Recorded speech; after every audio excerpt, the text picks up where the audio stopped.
represento las calles de mi tierra. Mi bandera, ay, mi bandera. Puerto Rico y todos los latinos. Sonamos donde quiera.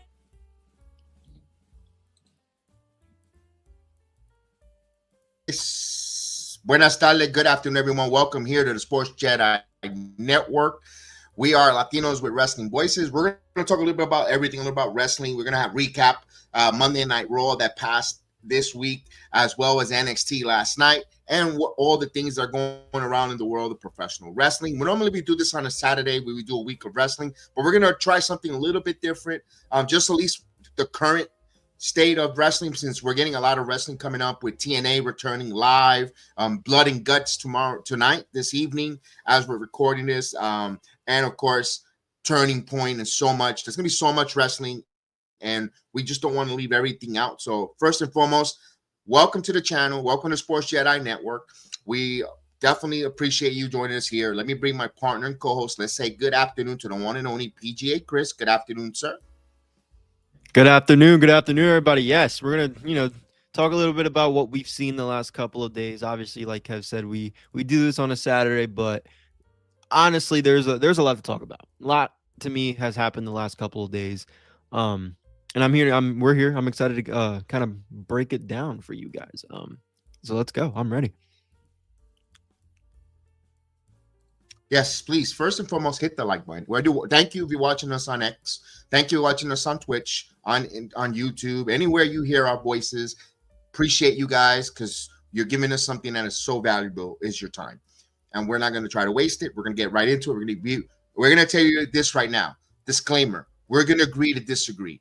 We're not going to try to hit and persuade you to think like you want to think as a wrestling fan. We're going to give you our opinion, our thoughts, our perspective, and we could easily be adults and agree to disagree. So we're going to go right into that. So we wanted to put that disclaimer out there, because this is in the world of professional wrestling. When it comes to the IWC and all different ones, not everybody see eye to eye or agree with everyone's statements. So that's why I like to put that out there. Let's have that open mind. Let's have that debate. That's what we want to do. We want to have that spirit of the debate about the professional wrestling world. With that said, let's start off. Do you want to go with Monday Night Raw, or I actually want to address something. I wanted to talk. Oh, okay, go ahead.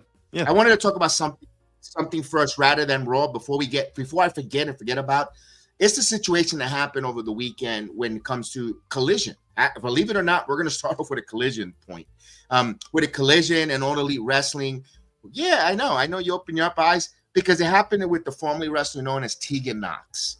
Tegan Knox and Amanda, her partner, they were part of the tag team division, or they came out and cut a promo, interrupted Tay Mello, Anna Jay, and they had a match. And supposedly the rumors has it, again, I'm paraphrasing, don't have the full 3 minutes, was that she, was available for her to wrestle, and it wasn't, and she kind of did a Hulk Hogan, wasn't going to work for me, brother, and decided to part ways and said not enough time, and just decided to leave Collision, not tape, not wrestle. Lately, we saw her make a statement on her Twitch channel about it and talk about it. Your perspective of your thoughts. When I heard that, I was like, 3 minutes. Here's my thought. You're complaining you're not getting bookings. You're not getting television time. You're not getting on or getting an opportunity to be exposure. So you have a chance. I could see where she could get frustrated, finally boiled to a boiling point, when she goes, screw this, you made me fly, because wrestlers are supposed to cover their own travel expense. So flying wherever this Collision was, I don't know where she lives. Maybe there was a cost to get there, go there, and it wasn't like for 3 minutes. I spent all this money, all this time, and you're gonna give me 3 minutes. I'm not even gonna get over. I'm just gonna be a blur.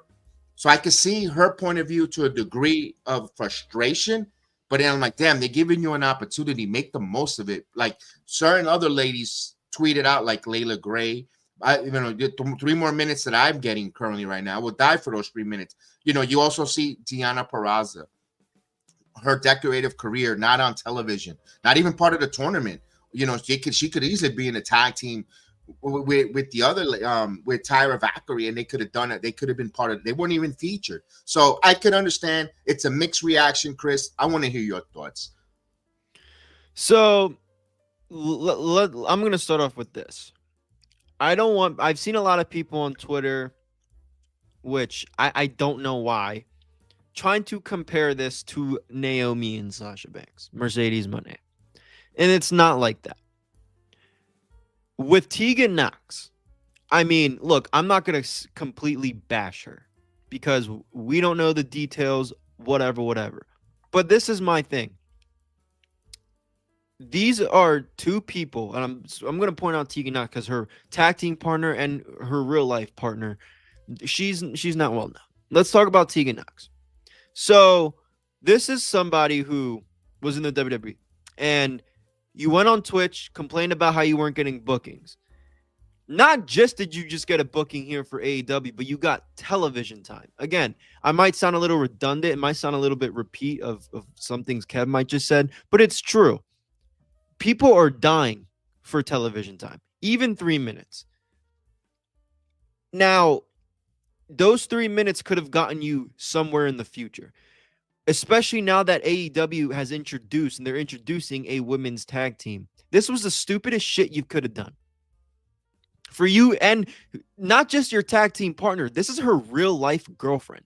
All right. You both fucked yourselves over for your guys' future. Because now the tag team that did step up, which I don't remember their names, but shout out to them for being professional. Apparently the word backstage is, management's liking them. They really appreciate what they've done. Maybe they get a future opportunity. Maybe they're the first tag team to get the shots, when they announce the winner. That could have been you guys. Especially Tegan, who, shit, she's known in the wrestling space, right? She's former WWE. That automatically alone should get her bookings. Who's going to want to book her now? House of Glory ain't going to book her. GCW ain't going to book her, even though some of those indie promotions could be very, very unprofessional too. You're going to have to listen to these promoters. And if you don't do what these promoters say, they're not going to put you anywhere. I don't know why she thought, and again, say what you want about Tony and AEW, but I don't know what made her think that she is somebody to the point that she's going to tell Tony, no, I'm not going to do this. He's putting you on TV, somewhere that you haven't been on in a long time. And now you can kiss WWE goodbye, even thinking about going there, because you had your chance to reinvent yourself somewhere else. And you fucked it up. Something so small like this is going to haunt you in the long run. Now, I brought up Sasha and Mercedes for a reason in the beginning, because people are comparing this. Dude, those two went out and could have literally done wherever the fuck they wanted, wherever the hell they wanted, because of who they were. These two aren't on that level to where they can just go out and do whatever they want, or to the point where AEW or somebody's going to, hey, let's talk this out. No, they don't. They are done. I'm not saying they're done completely, but it's no major promotion's going to want to give them a shot. You think Tommy's going to want to put them on the Knockouts division in TNA? No. And it's like, it's fucked up on their end. It really is, because again, there are people that want the TV time. You had it. You weren't grateful. And then knowing that they have women's tag team championships now, instead of using this opportunity to get you to that, baby steps, Kev's, we're not going to come on here right away and get the big, that took a while. This is all that, everything you do takes a while. You're not going to go into a major promotion and get promoted and be champion. It takes a while. So instead of using this to be your baby step to that goal, you kind of blew it away because of the ego, your big ego that you think you have and you really don't.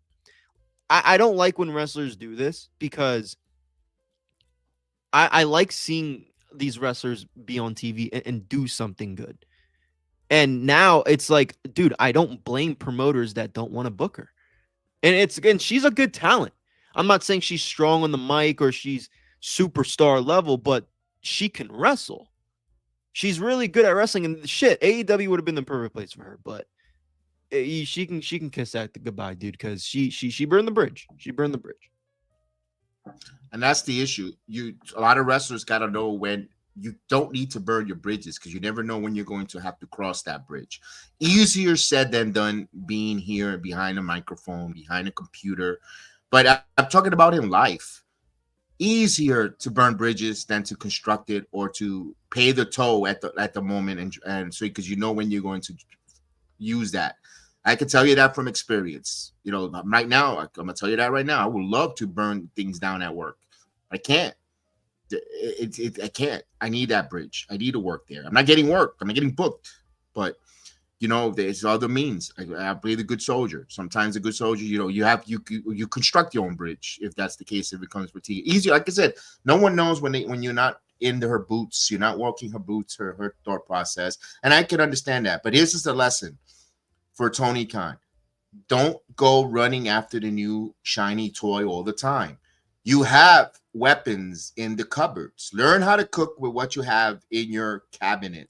When I mean Deanna Peraza, you have Deanna, you have Tyra Valkyrie, you have wrestlers in Ring of Honor that you could have put there. And shout out to Hyan and Maya's World for stepping in. They went in for a House of Glory. They went in for a Ring of Honor match, and then they filled in.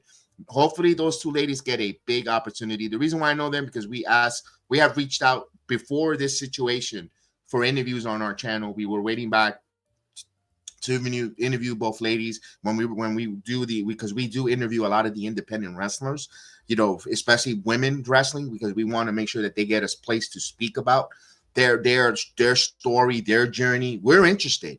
We want to hear them, what how they got into the business. So that's why I spotlight them and know who they are. Them from they're two Texas wrestlers, Southeast Texas ladies, and they're killing it. And I hope this launches them in AEW, especially like Chris said, they're forming a tag team division where they're going to need names, faces, so they don't have to pair up singles wrestlers, and they could really make a nice, strong division, especially in this case of Tegan Knox, Nolan Noel, who and her partner Amanda. They could actually be a tag team. They could actually work together. They could work on their craft, attack, and all that stuff. Would have been a nice addition, and then you could have bought a Kaden Katana later on. But again, word of advice for Tony Khan and AEW: do whatever you want, but you have a lot of talented women in your company. You don't need to always go bring from the outside, rushing to bring from the outside. I understand that they want to give the opportunity to some of these talents, but some of these talents see what's going on with the reputation that the company has of so-and-so have creative control. Not everybody's supposed to have creative control. I don't think anyone should have creative control, but that's another conversation. That's the repercussion of the bad publicity of AEW, because wrestlers, like in this case, think they have creative control. I don't want 3 minutes. Listen, there's been podcasters who's been featured on wrestling companies that they want 30-minute matches. And I was told by an executive from a wrestling company when asking for an opportunity for 30 minutes. I'm like, 30 minutes? You're not even a wrestler. You're a podcaster. You're a YouTuber. Yeah, I was told that. I never asked for it because I never would get in the ring. Hell no, never will get wrestling. I'm fine as a spectator watching it and speaking about it. But yeah, I've been told by wrestling executives about that. Seriously, told on the phone. I'm like, what the hell? Yeah. So I'm not telling any names. They didn't tell me any names, but I could imagine. So some of these wrestlers, some of these requests, it's out there, Chris. But hopefully for Tegan, she says she's got another year and she's going to retire. I don't think you're going to wrestle anymore. I think you're done. You're done, pal. And just good luck on your future endeavors. Personally, talented, wasted. Nothing sadder, but wasted talent. And I think she, hopefully when she looks back, this is a learning block for someone else. I hope she becomes a really good instructor, a good coach. Because I think her mistakes is going to benefit the future wrestling of talents, what not to do. So, there's something, I always say there's always a positive that comes out of a negative. So hopefully we see what, we don't know what it is for former Tegan Knox, but the death threats got to stop. You don't need to put death threats to the poor young lady. Just don't support her. Just don't, don't buy her merch. Don't support her. If you really want to make a statement, block, mute her, not block, mute her on X so you don't have to see her tweet. But to put death threats and go to and sink down to a low life level, you don't need that. IWC, be better. Be better. You don't need to sink down to be a low life. Just mute. The mute button is the best one. The block or ignore is if you don't want to hear from Tegan Knox, but to affect her peace of mind and well-being, her mental state, go into whatever she does. I think that's wrong, Chris. You don't need to go to that level, that degree. You don't have to be low lives. I wasn't even aware that was happening. First off. Second, I think we hear it all the time with shit like that. So I think it's just common sense at this point.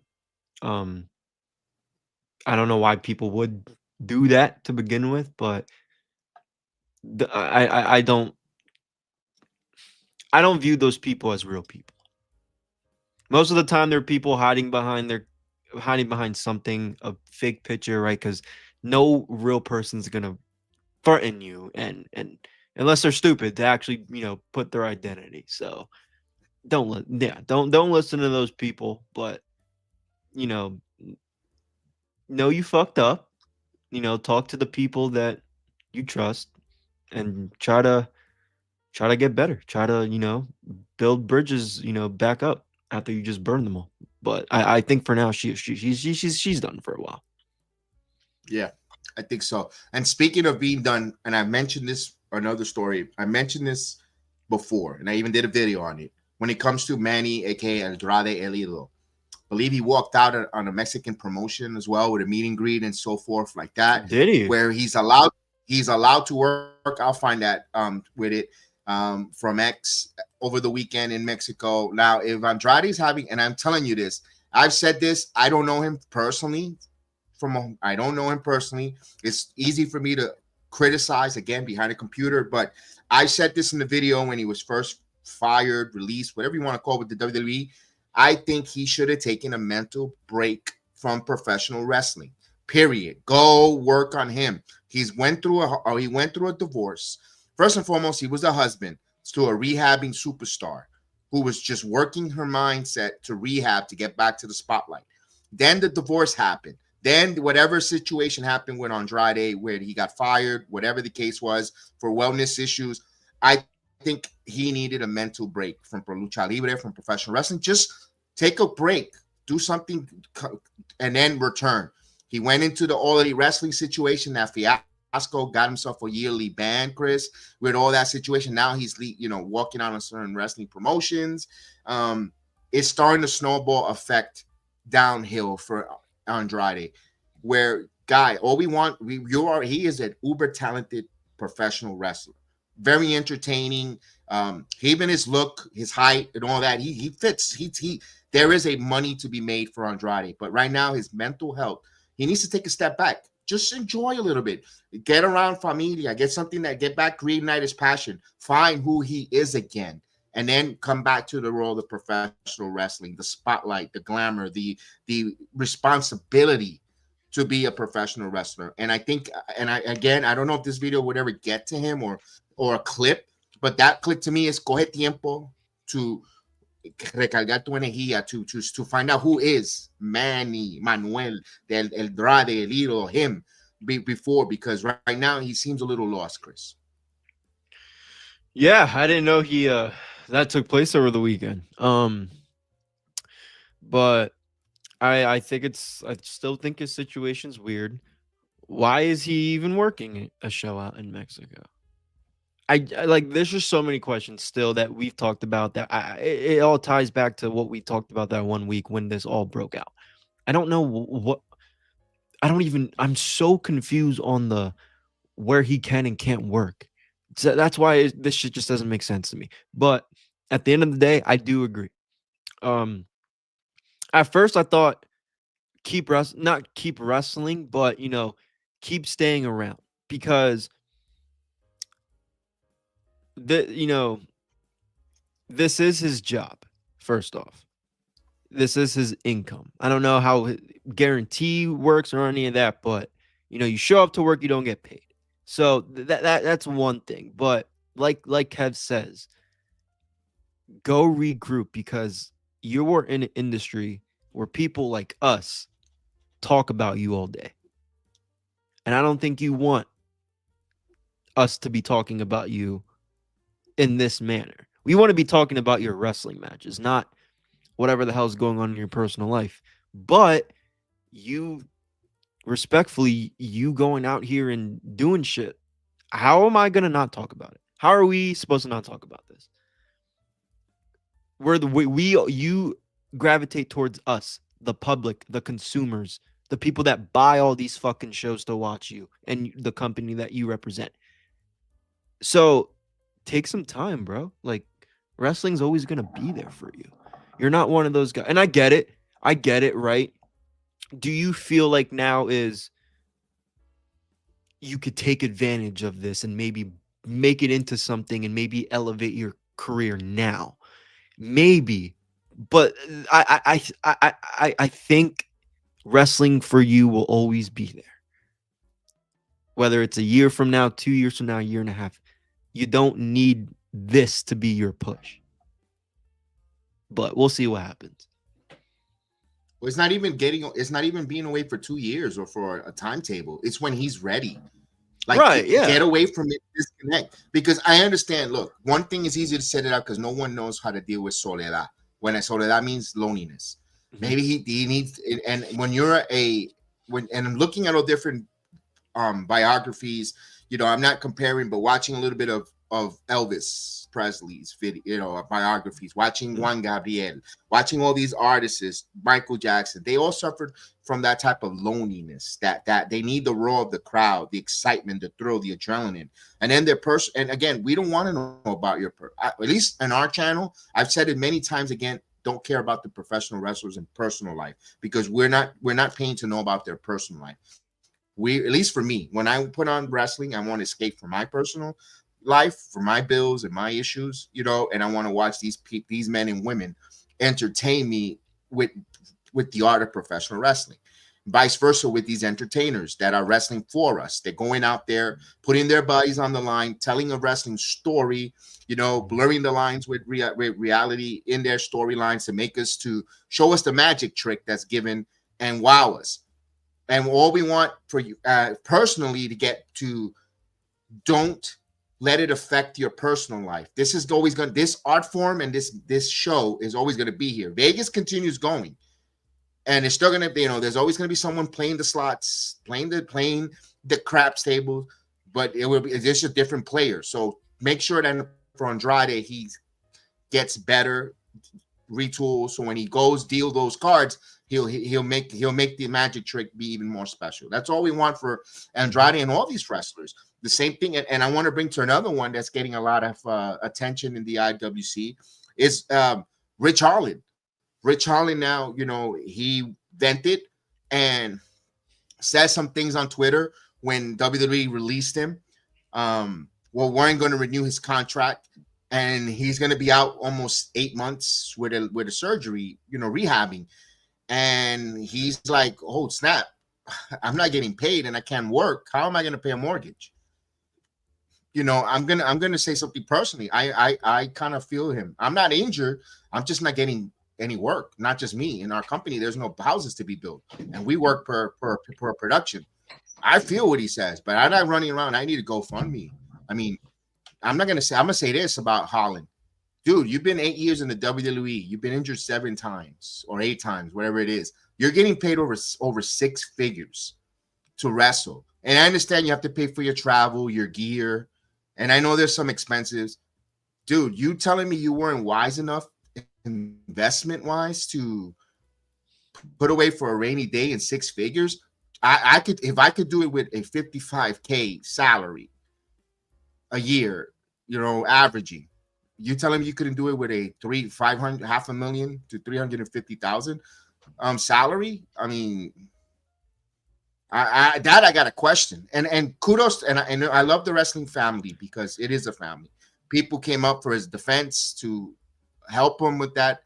But man, your thoughts. I mean, I can't tell anyone how to spend their money, but damn, I gotta raise an eyebrow. Yeah, I mean, Chelsea Green has reoccurring payments to give him $1,000 a month. So Kyle Fletcher donated a good chunk. So I mean, there are people. Look, I heard what he said on Busted Open. He claims he had no idea that this was taking place. And I mean this in the most respectful way possible. I think that is bullshit. How are you not going to be aware that a GoFundMe is being created for you when we know you're active on social media? I mean, you just ranted for 2 days. You're going on podcasts and talking about what's going on. You know that we know that you know that what's going on, buddy. So I think that's bullshit. First off, he knew damn well that GoFundMe was being created. I just don't think that. I think there's something being left out because something that we don't know. Because to me, it is kind of fishy the way they let him go. I will admit that it is kind of fishy the way they let him go. But like you said, he's been in WWE for a long time, and he's been getting main roster pay. He took a pay cut to go to NXT. He got a main roster pay. So again, like Kev says, we're all grown ass men here. I'm never gonna tell a grown man how to spend your money. And I understand you have children. Maybe you have a house that is when I mean unnecessary, maybe a little pricey that you don't need. Whatever. But where's your money at? Where is you don't save? I get it. You with all these finance, I understand. And again, we don't know personal situations and we don't want to. But it is weird that, and again, this isn't a wrestler what's his name? What the fuck's his face? Abdullah the Butcher, right? This isn't somebody from his era where, you couldn't capitalize on shit back then like you can now with indie bookings, and again, he can't work because he's hurt. I get that. But, maybe financially, obviously the economy is way different. They weren't financial advisors back then. Whatever. It's not like he's one of those guys. He's right now. He's been in the WWE for 8 years. That's not a long time, but that's also not a cup of coffee either. So I think the whole thing is a little fishy. I do. And I hope he gets healthy soon. That way he can start taking indie bookings and, people can kind of start winding down. But my thing is this. He claims that, and this is the last thing I really got for it. He claims that he is, whatever money I'll get left over, I'll donate it. Why don't you just give the money back? Why are you donating? But I understand that. But people are donating where is this money really going to? Is my question. Are people giving him money for her surgery, or are they giving him money to live? That's to pay expenses so he could buy food for his kids, so he could pay his mortgage, his electric bills. I mean, that just doesn't seem, I don't want to say right, but I thought it was for because I thought originally, right, it was for her surgery, and then him talking about it on Busted Open, listening to everyone else talk about it. Now I'm knowing it's for that. So okay, now that it's clear, I don't know. I just think it's a little weird. From him being a little bit from both sides. The time releasing right before his contract, after he took a pay cut, knowing that he's injured. He got injured from going to a promotion that you probably told him to go to. It is a little weird, but it also is weird that I didn't know about the GoFundMe. Where is this money? I don't know. It's a little weird. A little weird. And with that, I didn't like what he said. Me going to TNA and getting hurt in TNA, that's type of shit. It's going to hurt a collaboration and a working relationship. Mm-hmm. If he starts with the injuries, and I didn't like that. He didn't make it better either. He's trying to see. To me, I felt like, well, TNA should be paying for something he's trying to look for TNA to cough some. The way I interpret it, Now, the way I felt like he kind of want to put TNA on the hook so they could send him money too, because I got hurt with you there, and I know that Moose was so apologetic when the injury happened on social media when he got hurt. He felt so bad for him and so forth.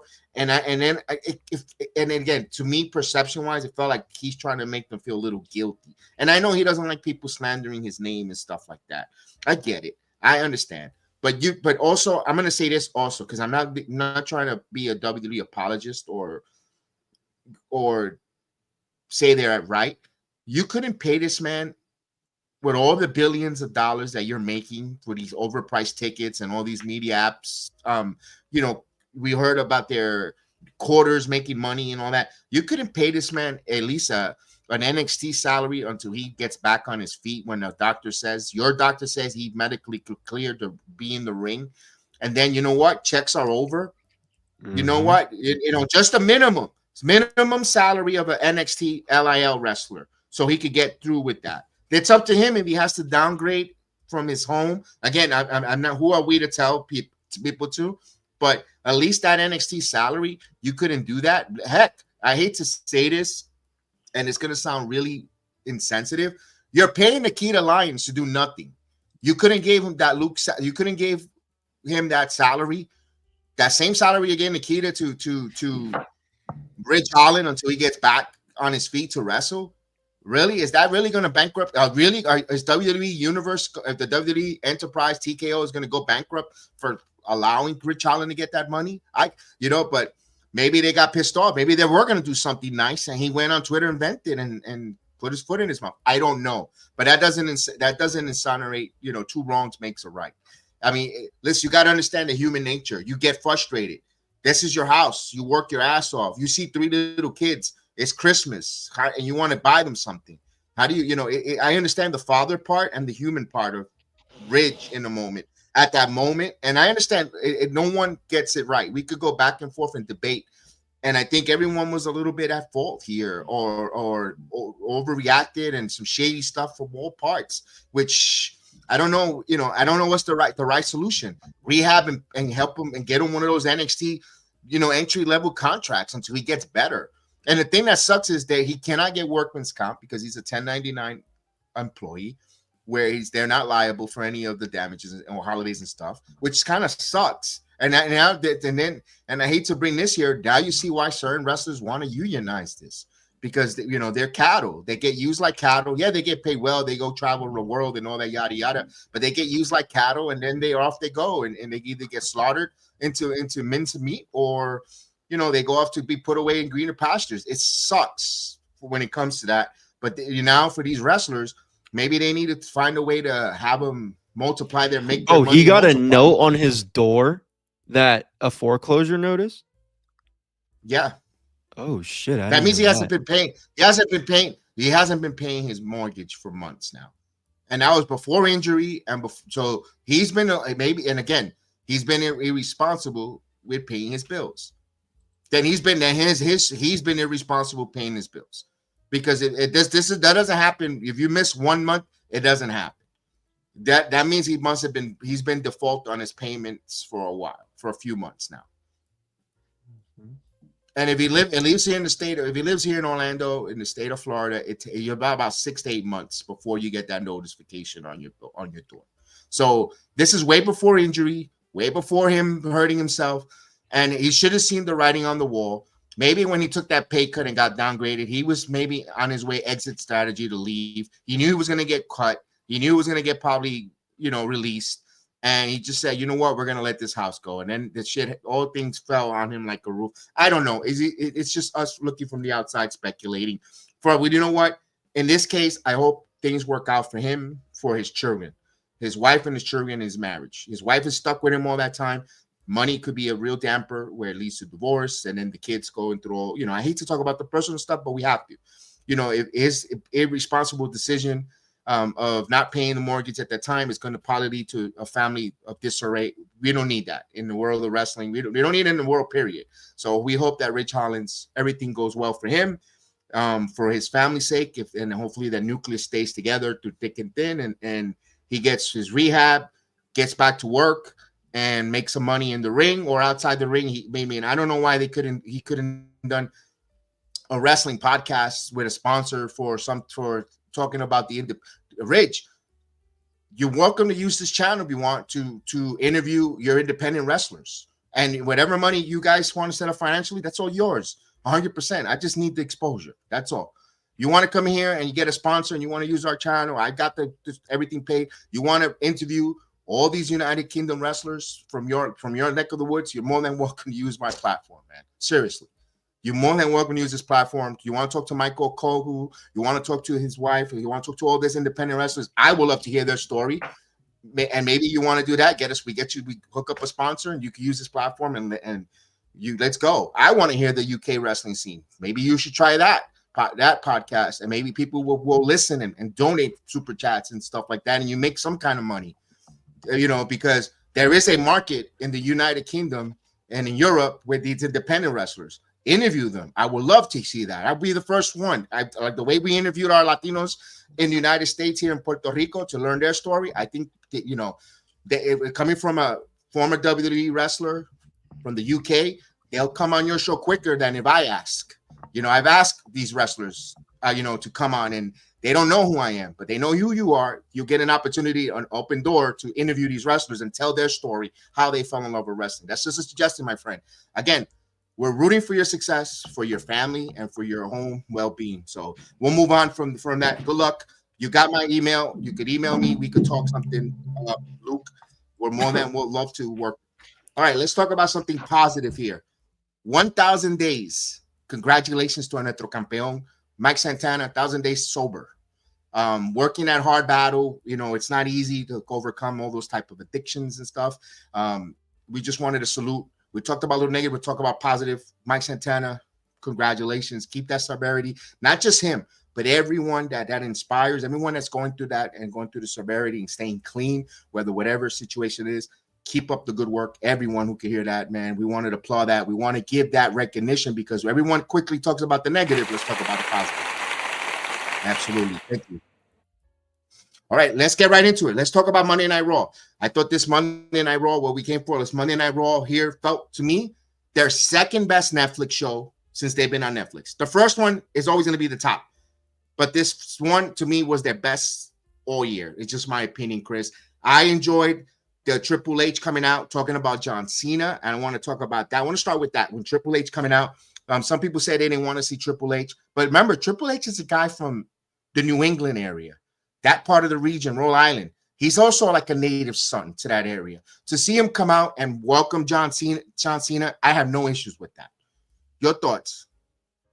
I have no issues with that, but I don't want to see it every time. For the last 3 times he's going to be there, don't need to happen. But I didn't mind it Monday night. And I want to. Well, I don't know if I want to touch because I know Madison Square Garden is coming up, and we're going to get to that in a minute. I like the fact that he mentioned something in Triple H speech, the greatest WWE wrestler of all time. And I like when he said that. The reason why I like when he said that was because John Cena, whatever he was given, he went out and executed. Bad booking, bad creative. He just was a soldier. You don't hear anything negative. The way he conducted himself outside of the WWE with the Make-A-Wish Foundation, when the cameras are off, the way he no scandal, getting over and working hard, that's exactly what a WWE superstar model should be. And I like when Triple H mentioned that. It makes you open up your eyes. You don't hear all that issues. Even when his split with Nikki Bella wasn't so controversial either. Just didn't work out. They went a differences. It went classy, professional. I don't remember any negativity or any bochinche coming out of that. I thought it was just they just didn't see eye to eye, so they just went their own separate ways. Or was I disconnected that much for that? Because I don't follow that shit. Yes and no. John Cena did go on the Today Show and spill and spilled the tea, as they say. Nikki Bella has also, it wasn't as clean as because again, I guess the crowd. I didn't know that, and I guess the crowd didn't forget either because they were chanting that to Nikki after she turned heel. So I mean, No. yeah, like it's I don't know. It was a weird situation with them. That should have not been public. I don't want to get off subject, but that should have not been public. All right. So then out comes Dominic. I love the fact that Dominic Mysterio got into the face. Dominic did not get rattled by that Boston crowd one bit. And they could be SOBs. And he went out there, cut that promo, got into Triple H, even said in Spanish, "De el jefe que manda," all that good stuff. I love the fact that we knew that was great, bro. Dominic, if you know, I remember years ago, people were trying to compare Dominic and Hook was going to be greater. Who gives a shit at this point? Dominic did his own path. He carved his own way. And at the end of the day, the careers of those two men are not over to be comparing them. I'm just going to leave it at that. For Dominic, he did a great job there. They had the match. John Cena becomes your Intercontinental Champion. Grand Slam Intercontinental Champion. And now here's where the shit show begins. Everybody and their mother wants to know what's the implication in the Intercontinental title when it comes to only 2 more matches. He's got 3, Madison Square Garden, Survivor Series, and the 13th, his final date. What's going to happen with that Intercontinental title is having the wrestling world at buzz speaking. I'm giving you the creative pencil. Where are we going with John Cena here in these last 3 dates?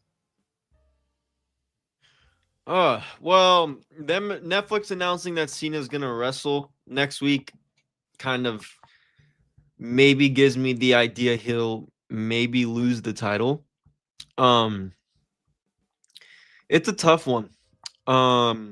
They gotta do it in a way. They got to take the title off Cena in these last couple of weeks to somebody that it makes sense, because I don't think Cena really should keep that title until Saturday night's main event. I don't think the Intercontinental Champion for some people will do any benefits. But if they're going to do this whole up and coming superstar, whatever, that could be beneficial. So that's one thing I'm stuck on. Another thing, is Dom going to get the rematch? I know they're doing Survivor Series in San Diego. Is he going to wrestle somebody next week and retain? I mean, that's a very big possibility. And it also is a possibility that he loses. But again, Cena's last time in MSG just won the title a week ago. I still think you can let it breathe until Survivor Series. I think you can. And I don't think his opponent should be Sheamus for Monday Night Raw. As much as people would like that, he's going to lose. Sheamus is going to lose. He won. He's in the tournament anyway. So yeah, he's in the tournament, and it makes no sense. It makes no sense. And I did see that around, but it's like, 1, he's in the tournament, and 2, it would, even if he wasn't, it wouldn't help him at all, because that's the last title that he needs, and him, it just whatever. And then who's gonna fight on Monday? That's my thing.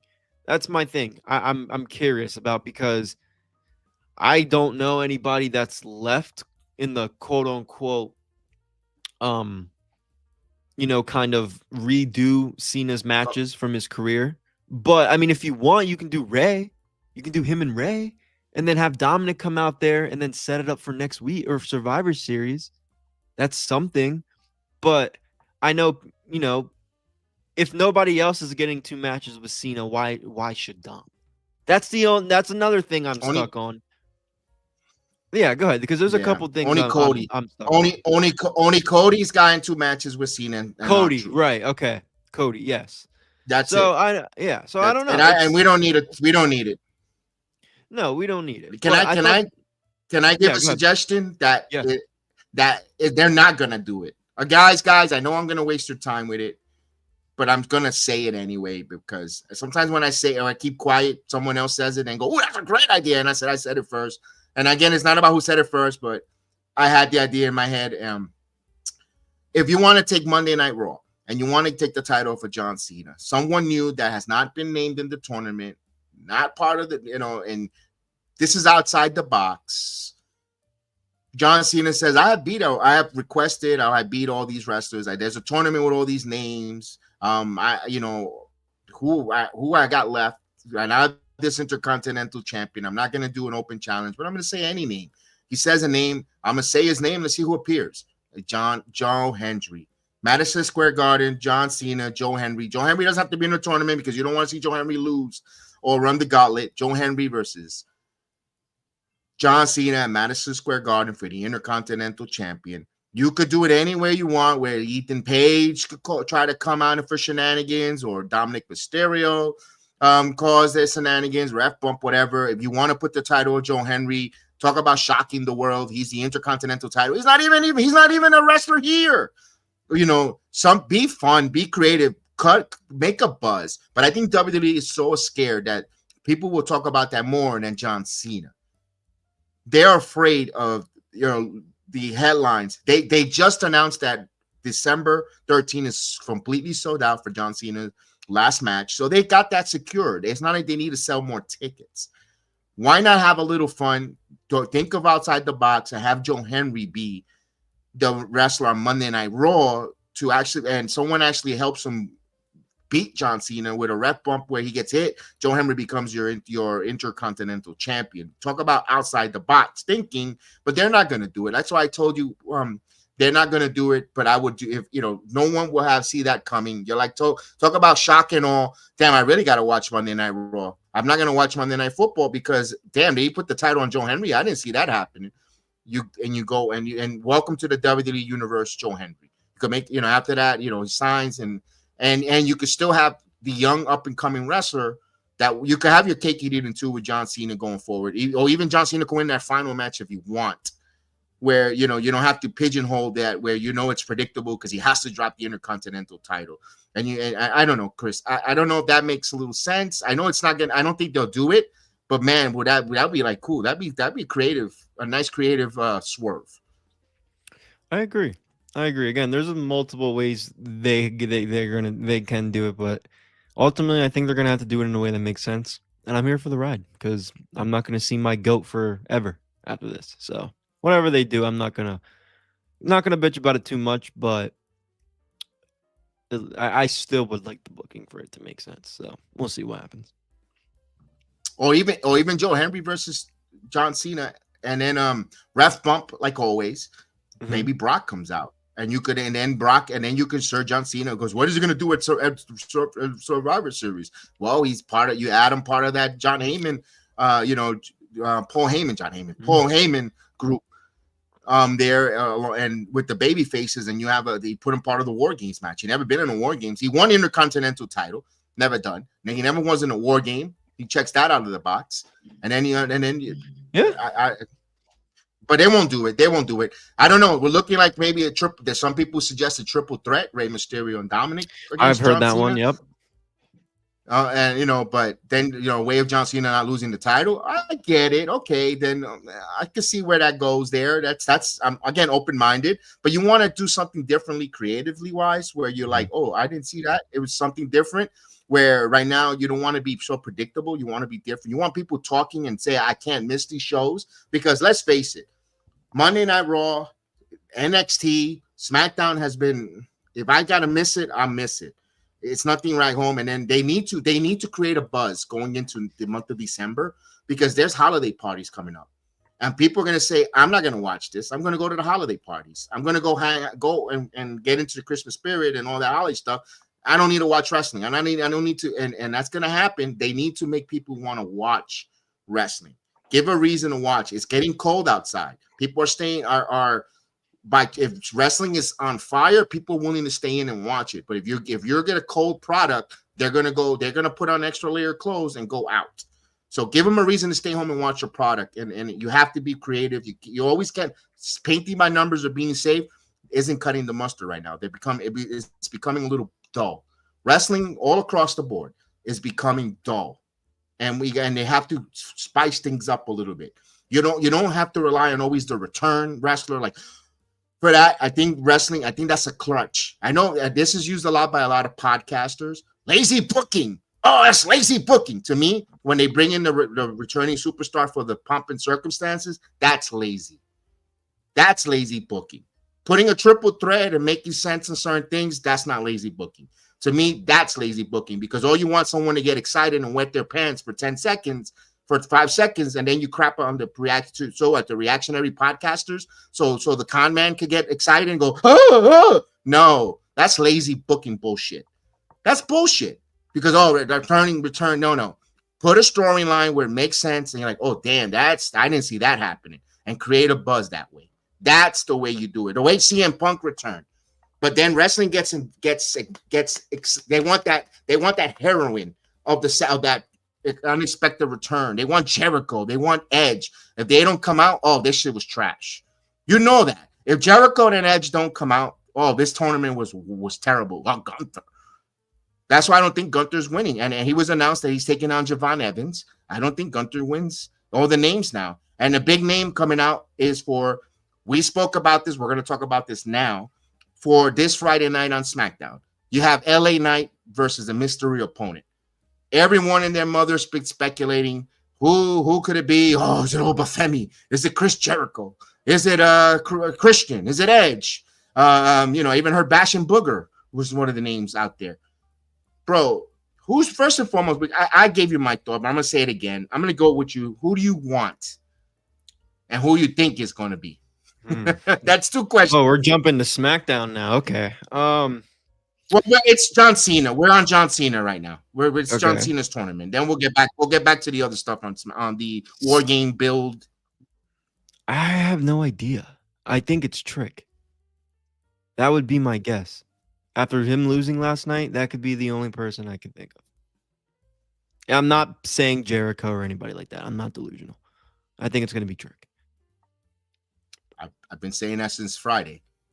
Yeah, and I agree. The minute I saw Last Legend show up to SmackDown and been pushed over to the roster, to the SmackDown roster, I said it only makes sense to bring her partner, her life partner. They bought a house together. They're living together. They could travel together. Similar Montez Ford and Bianca. You have Johnny Gargano and Candice LeRae. It makes sense for Trick Williams and Last Legend to be on SmackDown. I think that's the right move because, again, I don't know why, and I say this and I get a little bit irate. I get a little passionate. Yes, I wanted Mike Santana to beat Trick Williams for the TNA World title because Trick did his thing. He got both brands exposure, television, biggest gate on Slammiversary, all that good stuff. Trick did a lot of good work, a lot of good stuff at TNA, and the time ran its course. I think it's time to put respect on what Trick Williams has done as a performer, being a multiple champion for both brands and elevating not only NXT, but also bringing some eyeballs to TNA wrestling. And the way and I always say this time and time again, he conducted himself so professionally at that softball game in Mamaroneck with all the kids and how good he was, how gracious he was showing up and seeing his work outside of the wrestling, when the cameras are off with the kids and the public. It embodies what John Cena is talking about in his promo, getting that WWE superstar. So for the next generation, pay it forward. That guy is Trick. You may not like him, whatever, because he's a heel right now. You're not supposed to like Trick Williams if he's a heel. But I'm telling you, what Trick does outside of the wrestling community, outside of when the cameras are off, speaks I'm not saying exactly like John Cena, but he does a lot of great things for charity and kids that John Cena is looking for in a WWE superstar. And to me, that fits. One guy, you're telling me with the LA Knight, and Trick Williams come out, you're going to hear whoop that Trick over LA Knight.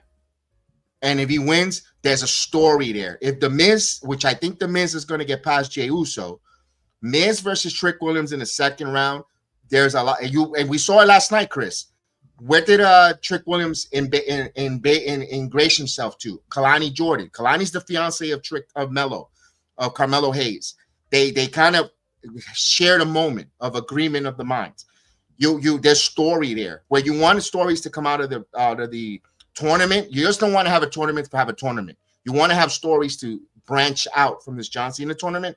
That storyline is there with Melo and Trick, where Melo could come out and try to cause an interference or a stumble for The Miz, and Trick wins and moves on. And they don't have to pair them immediately. They could give a nod, like an appreciation. I appreciate you. You're welcome to the main roster type of deal. And then you could revisit that. But then you finish off Miz and Carmelo, and you move on to this tournament. You move on to the next thing. So I hope they go that route. I don't know if they will, Chris. Chris, but I hope it's LA Knight versus Trick Williams in Albany. Now the mystery opponent in Madison Square Garden, because we're talking CENA. We're gonna go back to War Games, because we're thinking this War Game build is dull, but we will get to that in a second. Who do you like and who you think might be that mystery opponent against Solo Sikoa this Monday? I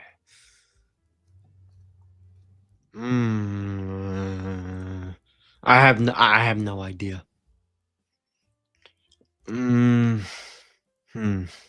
No, throw a name out. Matt Cardona. If I had to say a name, because I genuinely don't know. I genuinely do not know. But if I had to throw a name, Matt Cardona, because it's in New York.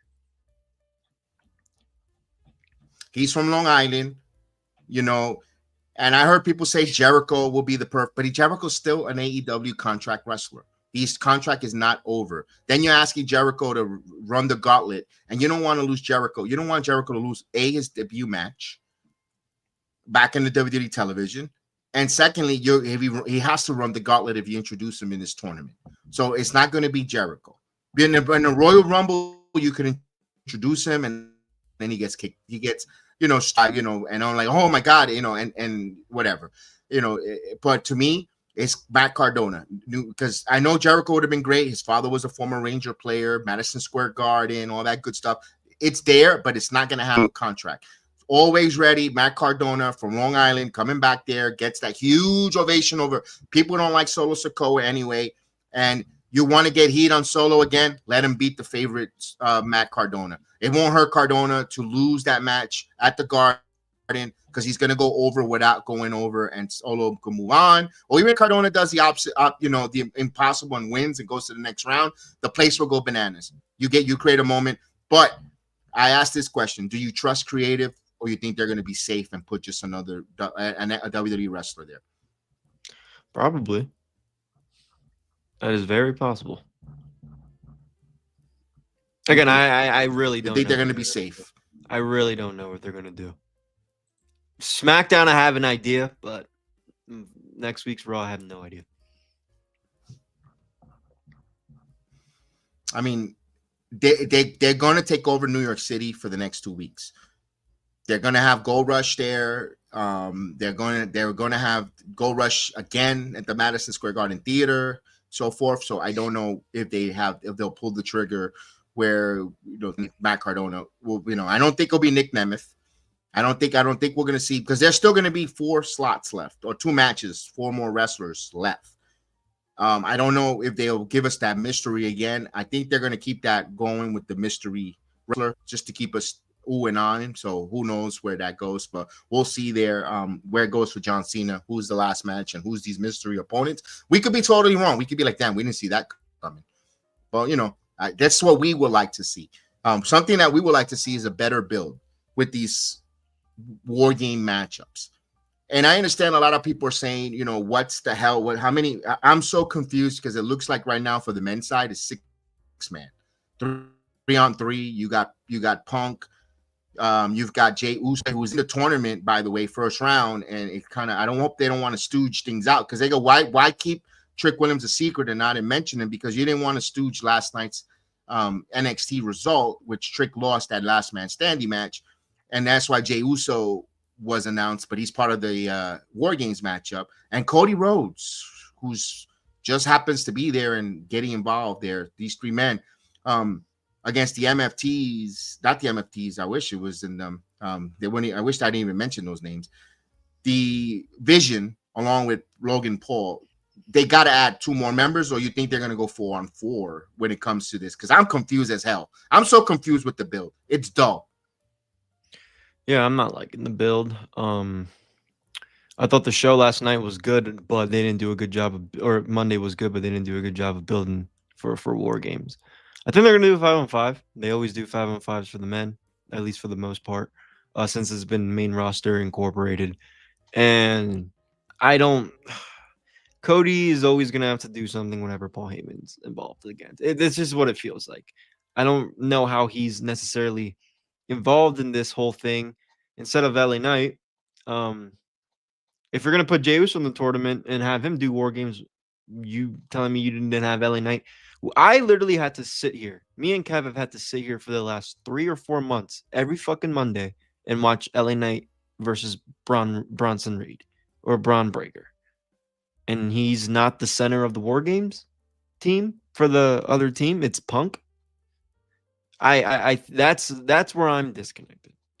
It doesn't even fucking make sense to add him later on to the group. He should have been there since day one. Day one. He's the one that's been feuding with this group. He's the one that was in the match with Seth Rollins when he got hurt. It makes no sense. And then, of course, because Punk, and I understand Punk, right? Punk's like his biggest rival or whatever, and he has his championship. I get that. But don't put me through 4 months of the same fucking main event every week for this guy not to be in the War Games match. Or at least the first guy building. He should be the guy building the team, not Punk. Now, if you want to have Punk in your team and then have him kind of be the head honcho, sure. But the fact that, again, LA Knight's not involved in the real, kind of beginning builds, that's what I thought we were getting. When we were getting LA Knight and all them, Bronson Reed, okay, and then Jey Uso's coming out. This is going to lead towards War Games. Clearly, I was wrong. Well, I was half right, half wrong. That's my only disconnect. I don't really... look, and the vision makes sense. I'm not going to sit and say nothing about the vision. But Cody being involved in LA Knight, the LA Knight shit, that's my disconnect. I don't even need to talk about the women. What if I tell you they because the women's fine. I think their builds, we know what their build's going to be. We expected that. But go ahead. No, I was going to say, what if I tell you they could bring you back in? What if Division adds their 2 other wrestlers, wherever they could be, and Punk, hat in hand, goes to LA Knight? Listen, we have our differences. We don't see eye to eye. But, we have a common enemy in Division. I need you on my team. And Punk asks Knight. But then Knight says, my man, I don't work well with others. But if I help you, I need a title match. And that's the same way. Hey, Punk has been asking for favors. Give him a dose of his own medicine. Remember, he asked Paul Heyman for a favor. Now it's LA Knight's turn to put the same. Need a world title match versus you. Whenever they want to bring it up, later down the road, the first PLE of the year or the first Saturday Night's Man of the Year or Raw of Netflix or whenever they want to do where it's LA Knight CM Punk because he's going to cash in that favor to join the baby faces at War Games. That's a way of doing it where you're like, it might not be the greatest, it might not be the sexiest, but it might be the most effective way of trying to put a spin on a turd or of a mess that they stepped in. I don't know. I just throw it out there. We'll see if they do it. I don't know if they go that route, Chris. I don't know if they go, but they could do that there. They could put that on the table where, again, LA Knight's playing a little bit because he came out a little bit cocky on that interview that got caught off on the international feed, which I kind of liked. I liked, if you watch that, if you have the international feed, via VPN or whatever the case is, how you watch it. You see the videos? LA Knight cut a really good promo, just ran out of time. Yeah, do you see the video of him getting pissed off? He was not so happy. I mean, I don't blame him. But you know what? Where's the guy in the back counting him down to tell him 10? And there should be a guy in the back counting him down so he knows what happened. Mm-hmm. That's one thing. I'm surprised they didn't have a stooge telling him to wrap it up. Because you see Byron, but you know what? You see Byron Saxon with his eyes kind of talking like, "Yo, you're gonna run out of time." He was looking like nervous, like he wanted to pull the microphone away from him. But hey, if LA Knight went too long, that's also on him. I cannot get mad with the WWE production. He knows that there's a certain amount of time that they have to get to. So I feel both of them are at fault on that one there. They should have counted him down, and LA Knight should have known better.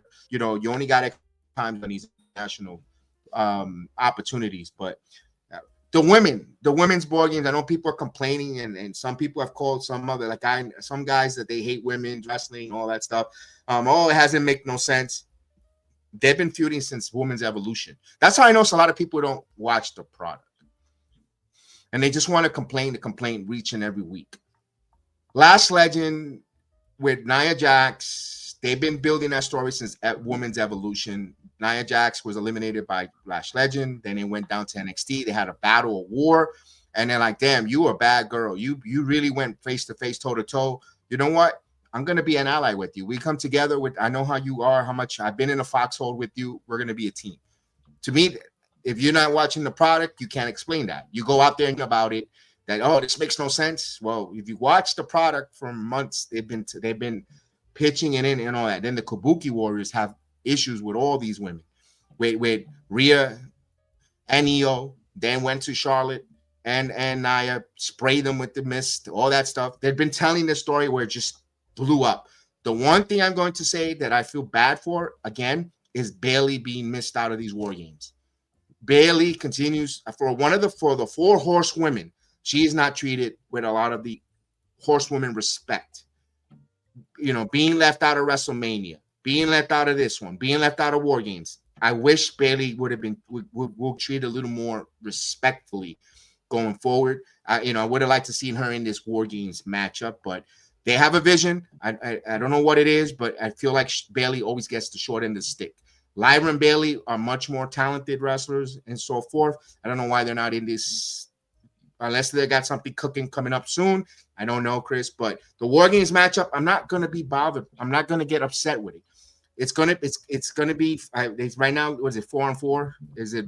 They probably add one more woman each side. I'm not gonna go crazy with it. I'm not because they're gonna probably kill the night anyway. They're gonna probably do better than the men. And again, for all the lack of building, and if it's true what people say with the men's, they're gonna have a lot of star-studded men. If you got a War Games, we got Brock, Cody, Roman.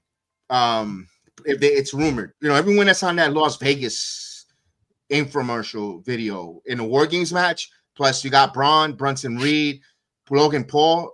I mean, they got star power in that War Games. It's just the build, the storytelling and how it got there is suspect, Chris. It's a little suspect. It's a little underwhelming.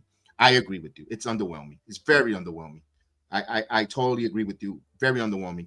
And let's talk about something that was to me was super overwhelming was last night NXT. Jesus Christ! Let's talk about that shit show. 2 hours. That was not good. And I live in Orlando, and I waved that NXT flag with TNA flag together. And I gotta say, I'm sorry, NXT performers. I say this with love and respect. That whole show was very underwhelming. You guys do better wrestling.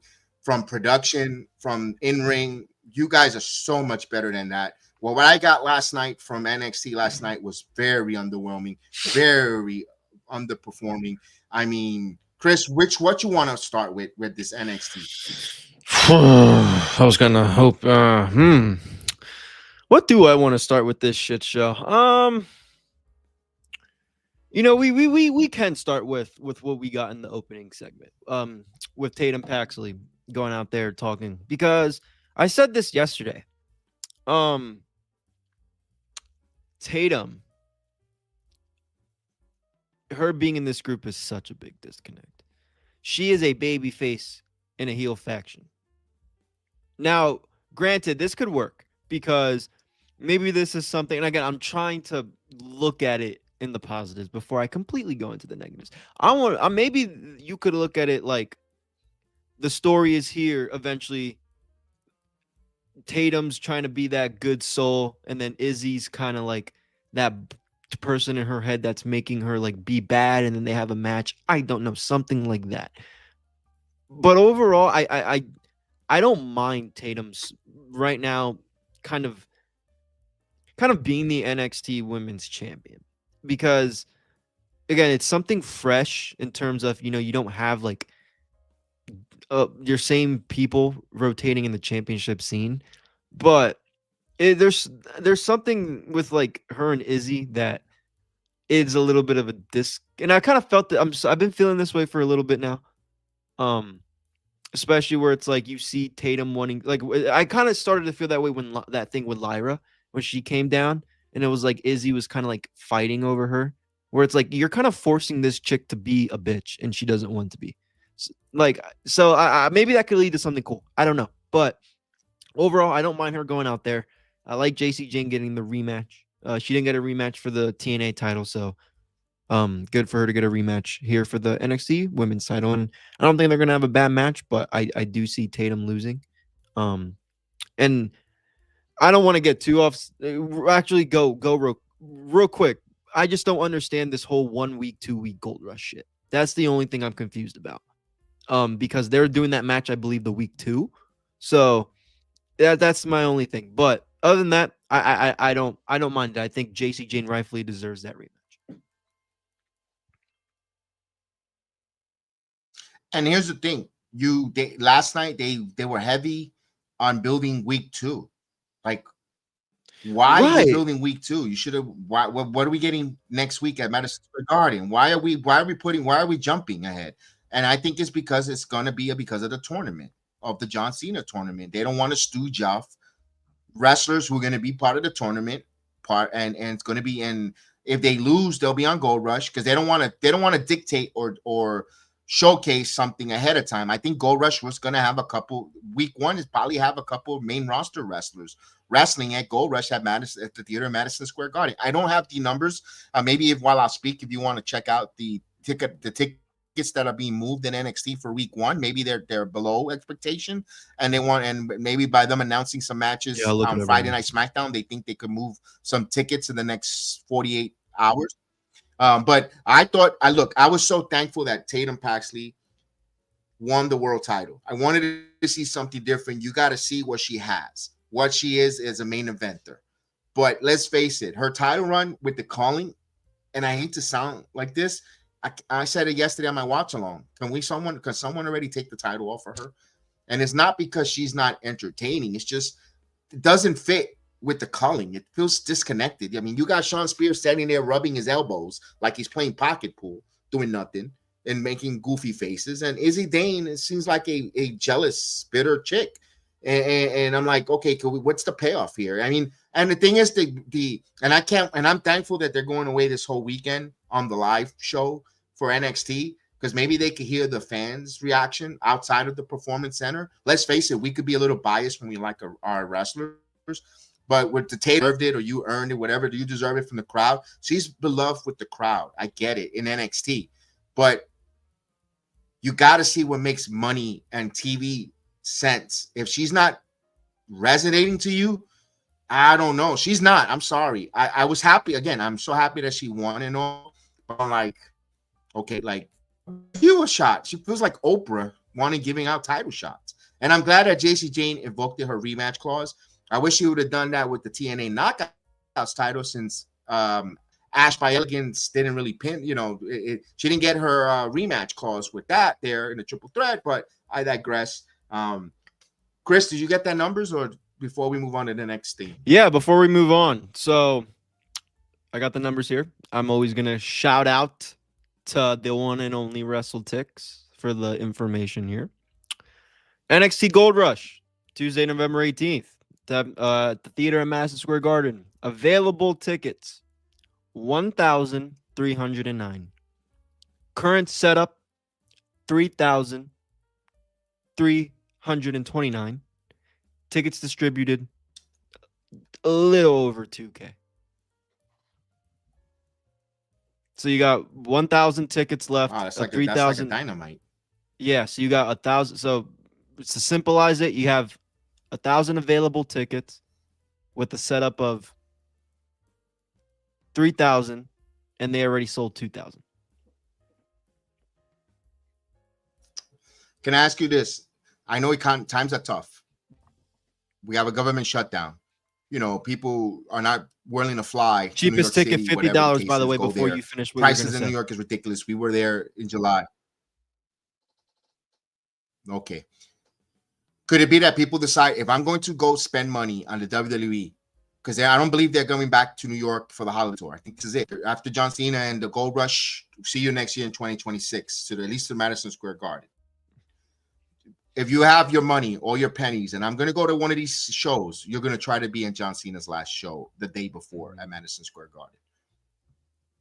I think they shot themselves in the foot by doing those shows. A 2-week event, like a residency. I think they shot themselves in the foot when it came to NXT for that.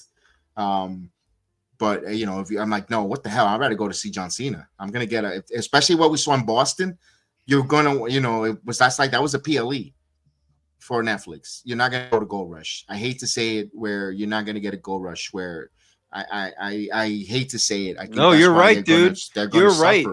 You're right, because that's like they didn't as well as we thought they were gonna do the first time, bro. They didn't do that well the first time they went to MSG for Roadblock.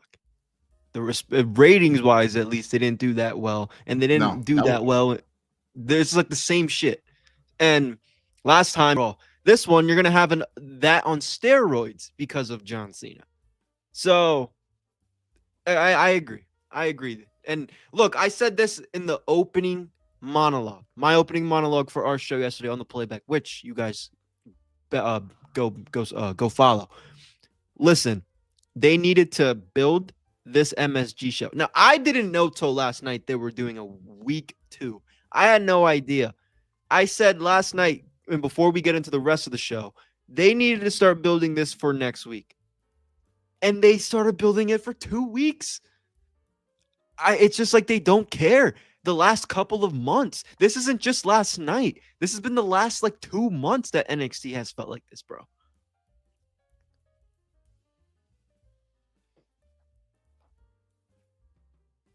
And when people say, oh, this collaboration with TNA only is benefiting the WWE, bullshit. Because it's been a couple weeks where we really only, besides Leon Slater, after the showdown, when TNA decides to take a hiatus, NXT has felt dull. It's been dull. It's been dull. It's felt nothing too lackluster.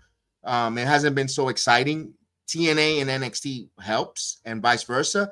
Maybe they're waiting for this Thursday from Full Sail. TNA Live will probably set up some matches for Gold Rush. That's why they haven't announced week 1. Anything for week 1, because they're probably going to want to announce some matches for TNA, because it's Gold Rush is predicated around TNA, NXT, AAA, Evolve, and maybe some WWE roster 2-week special showcasing all those collaborations currently right now.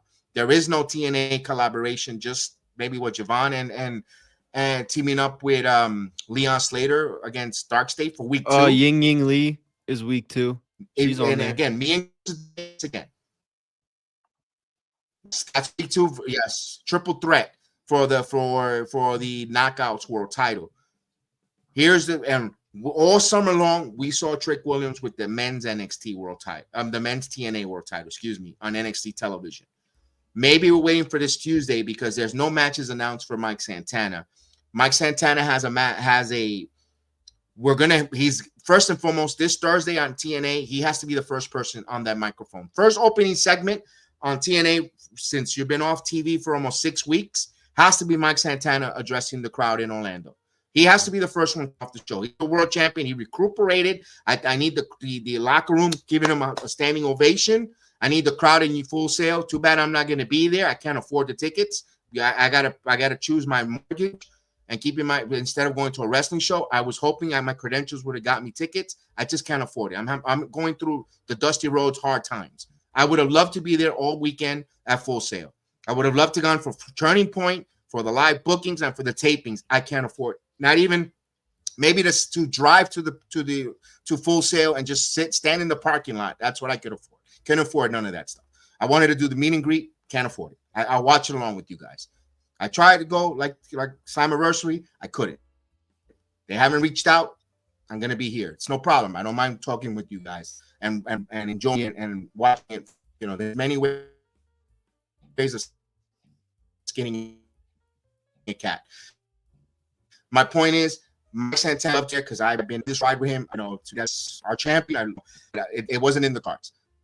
He should be the first one coming out and dress TNA. Maybe we get an interruption where they've set up a match, and maybe they'll do that at Gold Rush. Maybe a TNA and NXT wrestler is the one to set up a match, and Ava and Santino makes it official at Gold Rush at Madison Square Garden. Why not? You want to move 1,000 tickets, Chris? You want to move those 1,200 tickets for this Tuesday? Announce Mike Santana is going to wrestle at Madison Square Garden against Damian Priest. You want to sell those tickets? Hey, TKO, you greedy bastard. You move tickets? Announce that match. Mike Santana, Damian Priest at the world's most famous theater. You'll guarantee that place is going to get packed. They're going to get packed. When it's one of nuestro, we support. Do it. You'll see. And then you'll thank me later when you guys get your dividends checked while you're eating caviar and throwing away your lobster tails. I digress.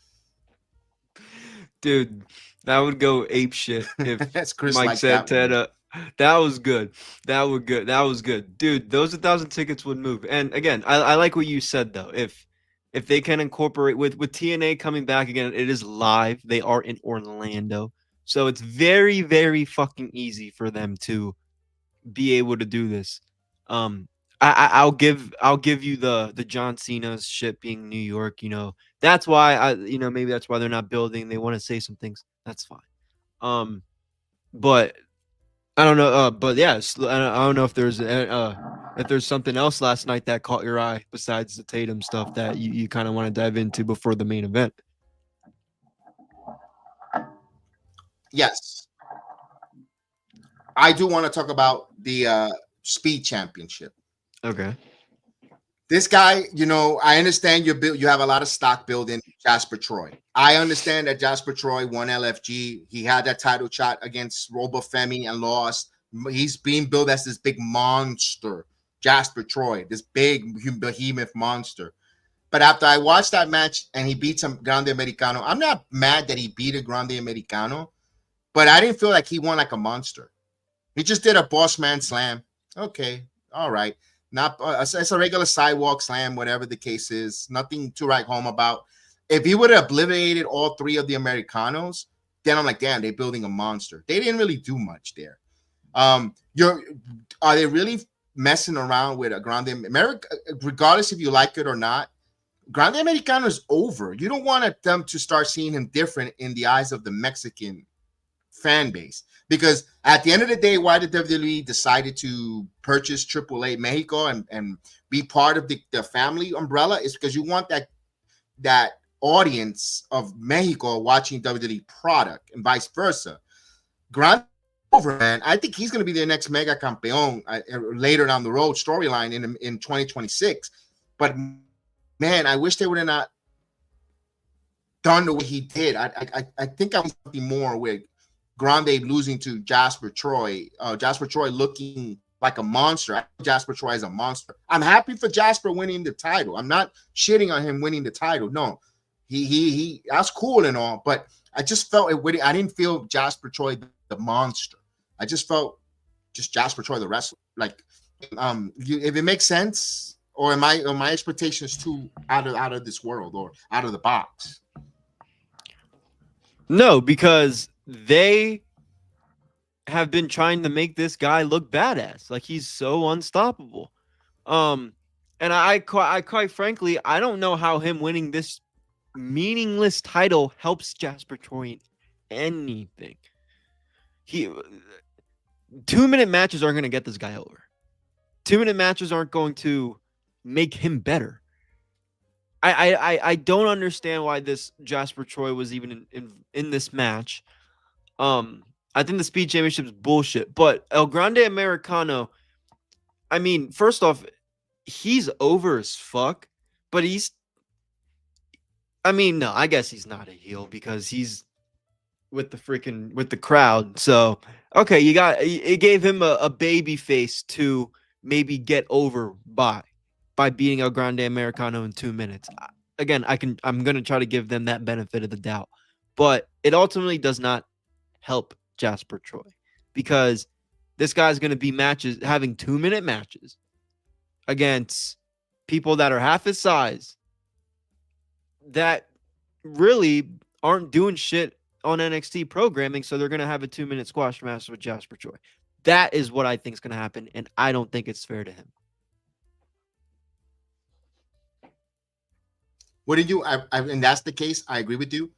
I would have loved Jasper Troy to win in under 90 seconds then. You just came in and just blasted American. That would have been dominant. You know, and boom. And oh, damn, he really destroyed him. And like, who's going to beat this monster, let alone he beat the champion in under a minute, but let alone 2 minutes. I wish they would have done that storyline. You know, I didn't like the fact that Grande got caught with the trying to load up the mask. All of a sudden the referee became intelligent and, hey, what are you doing? Hey, what are you doing there? I mean, it was like, oh, come on. Like, really? It just was like, I got disconnected there a little bit there. But for Jasper Troy, if the story of that, he's going to have to beat everyone.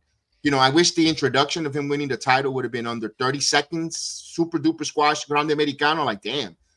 To the point where everyone is like, damn, he beat the champion under a minute. Who the hell is going to survive 2 minutes with this guy? That would have been the story, but they didn't go that route. They missed it. I felt some of the matches were a little like that opening segment was a little too long. They could have shaved a couple minutes there. This match, a couple seconds here for that one.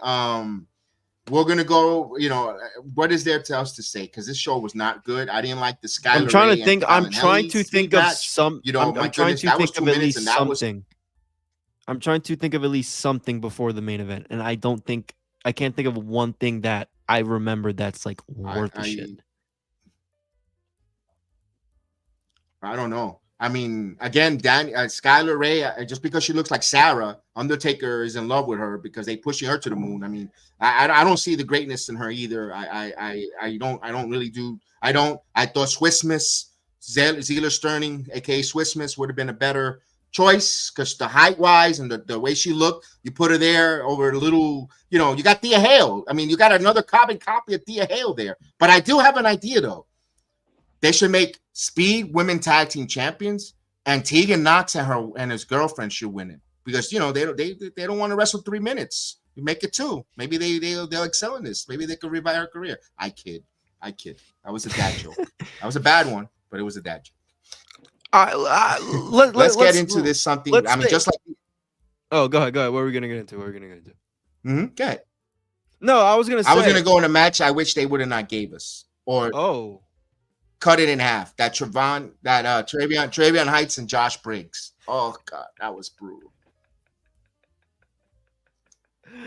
Oh, that's not okay. That's not. That was 5 minutes too long. That was 5 minutes too long. I will say the funniest shit is when he kicked Tavion Heights in the beginning of the match. That was funny as hell because Cardona took it pretty rough. Paused. Cardona took it pretty rough on that kick last week, and Tavion, like that was the first thing that happened. That was good, but the match was too long. And it didn't need to happen.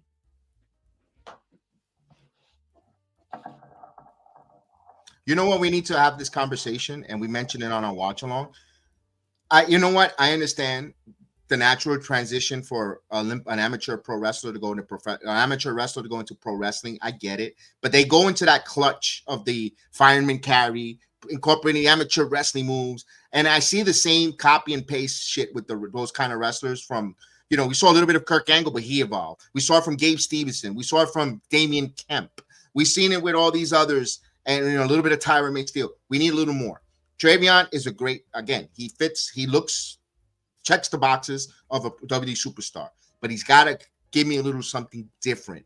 I don't know, something's wrong, off, whatever the case was, the show flow, whatever it was, it just, Briggs should have with that kick and gun. That kind of finish should have been the one that Jasper Troy should have hit Grande Americano, and you're like, damn, that match is over that quick because he caught him with a freaking, that kind of intensity to open up the match. Then we're like, damn, that would have been a dope finish for Jasper Troy over Grande Americano. That you could have sold it, then you could have, but I don't know. I felt kind of weird. I like Josh Briggs, but he's there, but it's just not giving him the right opponents. Ever since that triple threat with Dijak, and I forget the other gentleman that was it. I thought it was that triple threat with all three members were fucking awesome. That so awesome that I forgot the third part. But it was a good match that they had there. I don't know what's going to happen to Trevion Heights. Something's missing. I don't know what it is with him. It's something with him. And it went 5 minutes too long because it affected the main event. Some of this stuff was a little too long. Where the Blakeman, I like the one thing. Let's talk about the rape. The only positive was that Blake Monroe promo in the back, where she's, you see her in black, the darker Blake Monroe, and of course the bubbly Blake Monroe trying to mesh. She has that. She has to go to that dark place. She will for that title, but she's still this. Don't let the beauty and the glamour fool you. She has that personality factor to take. She will go that level when she wants something. So I kind of like that from Blake Monroe. I really enjoyed it. That was a good one for her backstage. The Javon Evans, where the swerve on, and you did not swerve me one bit. I knew that young bruv was in the building because he was set up. That Zoom was set up. I say he's backstage. I knew, bro, going to Performance Center, I know those walls, bro. I know drywall from Florida. Like, I thought that was a little too long, too. I agree. Yeah, it was way too long, and we knew he was there. Did you like this Dark State? Fuck no, dude. Are you kidding me? They're so stupid. It's so annoying how every single time you see Dark State come out of the crowd, right?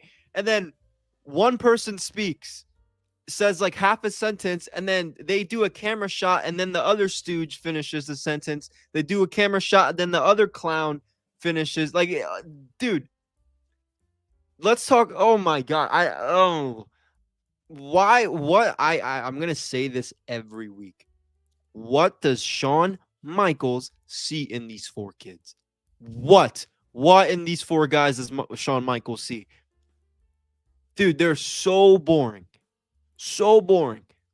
And now I'm obviously gonna assume that Leon and Javon aren't gonna win that match. But it's like, holy hell, like Javon and Leon are gonna make these guys look stupid inside of a ring. Stupid. I'm telling you right now, Leon and Javon are gonna make these guys look like clowns. So it's like, what are we doing? And then these are the same guys that beat the Hardy Boys? Come on now. Ridiculous. My question to you, are we seeing the Hardy Boys come out to neutralize? Because it's a 4-on-2 right now. Why the not? Hardys felt the wrath. They lost those tag team titles. I don't care what you say, how we have it 4-on-2. Absolutely. You need that because, again, tickets. You want to move tickets. You need to move tickets. You put the Hardy Boys, even if they're not going to wrestle, to be in the corner of Leon. See, people say he's entering CENA's tournament, though. Jeff? Yeah, everybody's saying Jeff's entering the tournament.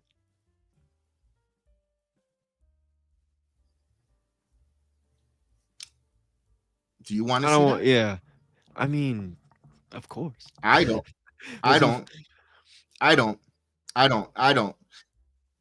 Wait, what do I want to see? Like Jeff Hardy, like fight Cena, or do I want to see him in the tournament? In the tournament. Oh, in the tournament. In the tournament. Period.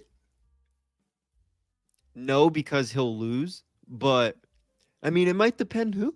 I'm saying as a fan, real quick. Depending who, maybe. But that's maybe because he's besides Cena, like Hardy. He'll get a buzz. Like, he's my guy. I love that man, and I don't know. It would just depend who. Like, I don't want to see him and Rusev. I don't want to see him and like Sheamus. Like, but like him and like Javon, him and like LA Knight, like that would be cool. Like some matches would be all right. Like, but overall, you know what? Yeah. You intrigued me right now when you said that. When you said Javon Evans and Jeff Hardy, there's second round, where there's some people that Leon doesn't know he's torn. You could put a story. You could put a storyline. You could put a storyline that will bleed into NXT. That's why when you talk to me, see, this is why I like having these kind of debates or these conversations, because even all right, Jeff Hardy is one of those surprise entrants, and he goes to the next round, and Javon in that bracket where Javon wins for some reason, Gunther slips on a banana peel, whatever the case was, and Javon and Jeff Hardy, or a possibility where now you got some strife with Leon and Javon, because Leon is, he calls them dad. He calls the Hardy Boys, their older brothers or their father figures. So you need a story why you got to try to put a little dissension between young bruv and young OG. And you could do that with WWE storytelling involved with the tournament. You could have your cake and eat it too. It's just WWE's got to be a little creative and fun and come up with it where it's going to bleed to different. With this tournament, doesn't have to be just a tournament. Jolly go, Rogers. We're gonna have a tournament. Let it bleed it. Like I told you, the Mello and Trick storyline, and you could still build a lot of different stories to this tournament. Because you're gonna have eyeballs watching it anyway, because it's John Cena's final tournament. Why not have fun and build tentacles, multiverse? Like Triple A says, this is like the Marvel universe. So learn from like the Marvel universe in the Loki story, Loki show, a branch off stream. That's all you have to do. Learn from the Marvel universe. Then if you're saying you're copying off of them, where there's branches of stories to come out of this here. Have some fun like you used to do. You don't have to wait for the company to be sold or possibly to sell to start getting us interested like you did 3 years ago. Do it. Let's go. These premium expensive. These streaming packages cost us money. The merchandise, $40 for a t-shirt, is expensive. You got us interested. It's starting to get dull. We want some excitement. Let's go right into the main event of NXT. Last man standing. I don't know if it's the last man standing, or the last TV network that was live to show us what happened at the end. This whole thing, look, I like a blow-off match. Final last man standing. You incorporate all the Kindle sticks, all the toys, all the pounder circumstances there. Ricky Saints, your current world champion. But now he beats Trick. Look, Trick has nothing else for Trick to do. It's Ricky Saints' time. They just ran out of freaking time, because there was plenty of times in the match where Ricky Saints was down. Trick kicked his ass through the whole match. There was times when the referee, for some reason, decided to stop the count when Ricky Saints was on one knee, where it should have been 9 and 10. But then the finisher, when guys wasn't even halfway up and he still kept counting, it felt so terrible. The match was good. The physicality, Trick Williams took that shot in the side of his temple. He hit that bar. That was not a blade. That was accidental. He really did hit that bar, because I said it as soon as they saw, he hit that bar, and then he came out bleeding. I said, damn, because I know the performance. That's the way I sat and took a picture with John Cena when he came to the NXT. Me and John Cena, that's why I had my selfie with Cena right in that spot where Trick Williams hit his eyebrow. When he got cut. That's where, and I said, man, this match was a really good match, physicality wise, but the finish kind of was a little lame. And then they go off the air just with Obafemi's drum beat, and that's it. He came back from the award-winning store in Nigeria, and he came out, and boom, they cut off, Chris. I'm like, no one saw it. No one in the CW saw it. Bad timing. Yeah, I mean, there's not really much to talk about the match other than that, because that killed the whole thing. First off, that Ridge Holland, holy shit. Josh Briggs match took way too long. Obviously, it was a disconnect in the sense of a couple things. One, Trick Williams, like you said, he was kicking Ricky Saints' ass the entire match. Like, there were like 3 different times Trick Williams realistically should have won that match. So that's already a disconnect. And then last man standing. I'm not too upset about the finish. When I mean that, I mean them not having the time, because we've gone through that so many times with you not being in the arena because you see the action, but this watch along, we know that we're here watching the clocks, like we know. So that's nothing new.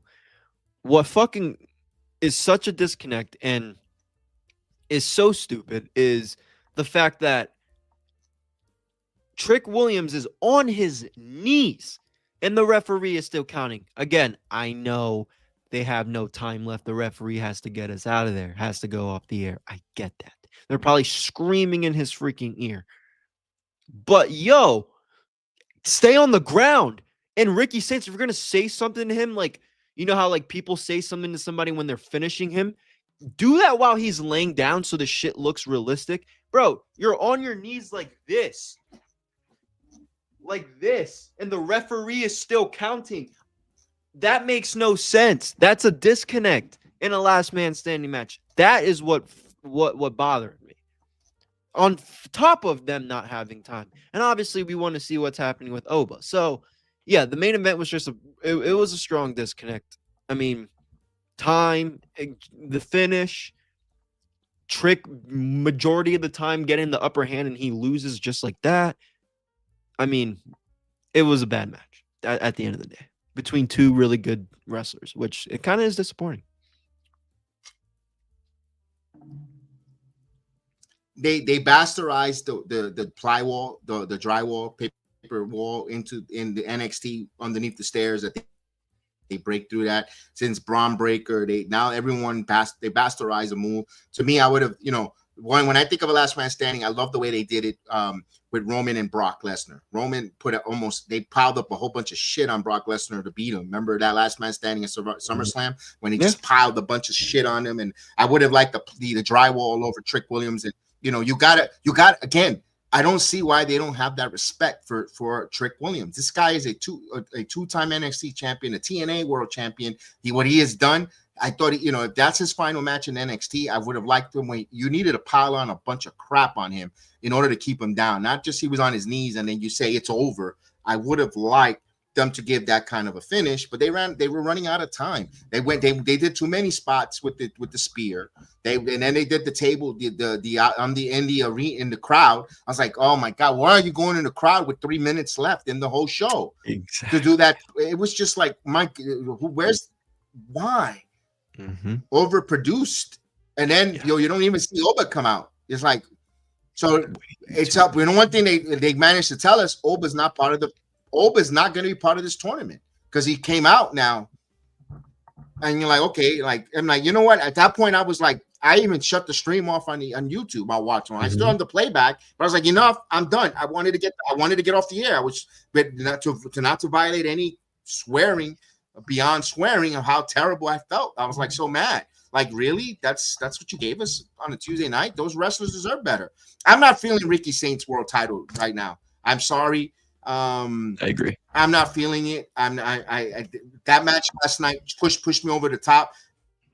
He got his ass kicked with Obafemi through No Mercy. He did 2 little DDTs and he won on a guy who was destroying everybody on his way up, and that's what you got. What was your DDTs? That outrageous. Like, you're gonna beat a behemoth in Obafemi who's 2 times stronger than you, and the same thing with Trick Williams, who was kicking your ass, and you just won. You did that there, and now I'm having a disconnect on the way he's closing out his matches in his title run, and that's, to me, that's just me with it.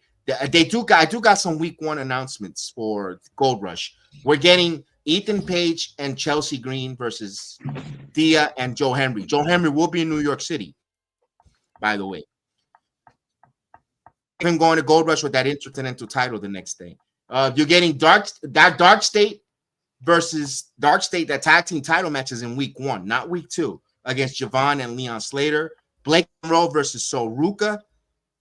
And you're getting Tatum is taking on JC Jane in week 1. So they're not giving that for week 2, like we first said. They said that last night. Some reason right now, I'm looking at from NXT's account right now on X. They're announced those because we're like, what the hell are we doing for week 1? You're announcing all these Evolve matches for week 2. Like, do you really want people not to show up for NXT on week 2? Because I mean, no disrespect with Evolve, it's doing its thing, but do we really want to go see Kendall Gray taking on Lady Lanny Reed and swipe right versus wherever they're gonna wrestle, it's not really calling my attention. You know, for on a Tuesday night, you got to give us something. You got to give us something where we're gonna again, Nate, give me Priest, give me Santana. If you want to do it week 2, let's go. Where people could recuperate their money, another paycheck in, and then you give us that for week 2. I'm good with that. Let's see what they go with that. We need some TNA involvement. Hopefully, Thursday night they give us some TNA involvement there on that. So we were disappointed with NXT. Underwhelming performance. Hopefully tonight, All Elite Wrestling is not underwhelming. Hopefully for you sickos that like the program and enjoy it, Bubble Guts will give you some blood and guts running towards you, some blood, not the bubble guts that you're going to be running to the bathroom. And if you do that, please use sponsors. Keep yourself clean inside and out of the ring. And of course, we want to make sure that we wipe out the competition and you stay fresh both inside and outside the ring. Tell us about it. Wipes. The leaves may be falling and the dumps are calling. Dumpkin spice season is here.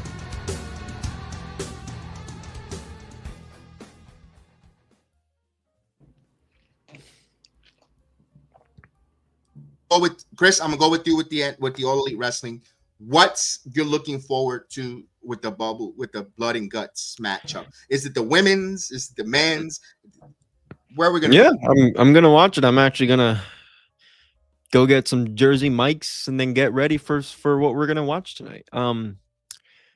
I guess I'm excited. For the blood and guts.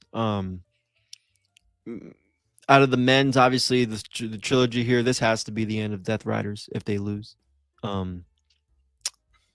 If they lose this match, this got to be the end. They got to break them up during the match, have them lose. The women's, first time they're doing it. I'm just gonna see how it goes. I'll talk more about that when it happens. And then I forget what they got. They got something with Hangman and something else. So it's not looking like a bad card. Hangman and Powerhouse Power by Chops. Falls count anywhere. Okay. So I mean, tonight's gonna be a mess. Tonight's gonna be a mess, but we'll see what happens. Yes, he's doing that. And then so those are the only 3 things announced. The Falls Count Anywhere and the Blood and Guts, which the men's Blood and Guts will probably start at 9:00. So we'll see. I'm looking forward to it. And maybe you'll hear maybe I don't know. I'm kind of amped up about it I'm gonna watch it. I might be anxious to talk about it. So we'll see what happens. But I think the Death Riders end the night. All right, let's see. We'll see if Death Riders. Of course, that's Claudio Castelloni, Daniel Garcia, Willa Useless, and Pac. Of course, with the plumber, the plumber John Moxley taking on the conglomeration of Darby Allin, Mark Briscoe, Orange Cassidy, who goes by Pockets, Roderick Strong, who got a lot of personality, and Kyle O'Reilly. So if you're looking for personality in that match, good luck with that. But you're going to get some good graps. I'm going to be absolutely excited when I see Orange Cassidy getting fucking stapled in his head by Moxley. Oh, I'm going to fucking mark out. I hope they throw him off the cage. When he puts his hands in his pockets, they need to staple them. His hands in his pockets through the whole match. I will turn the TV off and never talk about AEW again. But this is a weird one. The women is 6-on-6, so they're gonna have a lot of women, 12 women, showcase in this match. Yeah, they didn't need to add Tony and Mercedes, taking the spotlight away from the other women like usual. Well, it's the first one, so they wanted to make sure they put those headlines in there. But I agree with you. They could have left those 2 women off. They went through tournaments and tournaments, everybody else, and those 2 just get a pass. Fuck out of here. I think they shouldn't be involved. I'm talking to the people that are marking out on Twitter about them being involved, by the way, because a lot of people are trying to make sense out of this. It doesn't make any sense in my opinion. I mean, this is a chance for them to go. What you think they're going to get about half hour, right? The Blood and Guts match will be for the women. Will be half hour, good half hour. Half hour. Yeah, the men's is going to go a full hour. No question. You telling me you're telling me you couldn't get you instead of Mercedes, who wrestles all over the world and takes everyone's titles, all the little promotions. I heard she's keeping an eye out on Respect the Crafts women's title. She wants a shot at that. Be careful there, Ray. She's coming for that title. You telling me you couldn't put Deonna Purrazzo to wrestle here for 30 minutes? The most that she could, in this year where she, the virtuosa, she's in there, going to kick ass and taking names. I mean. Tony's, tireless Tony Storm. She's tired. Give someone else an opportunity to wrestle there. I mean, tired. Anna Jay. Who wouldn't want to see Anna Jay's half hour of her ass running around in the ring? But I guess that's AEW there. On there, it's probably going to be a good one. And my final thing is the PWI. You know what? The sun has to come out once in a while for all Elite Wrestling. Congratulations for having the number 1 and number 2 ranked women in professional wrestling, in Mercedes and Toni Storm. They were ranked 1 and 2. You know what? That's their criteria. That's their subjective. That's their business. If they want to put them 1 and 2, who are we to argue? You know what? They had a good year. They haven't drawn any eyeballs or grown the product, but that's another question, another thing too. That's not their fault. That's their company's fault. I don't think Mercedes should have been number 1, because if you're going out and beat independent talents for you should be beating the independent talents. Do what Io Sky does, then we'll talk about it. But congratulations to them. At least I can see Tony being number 1, but not Mercedes, because Tony had that.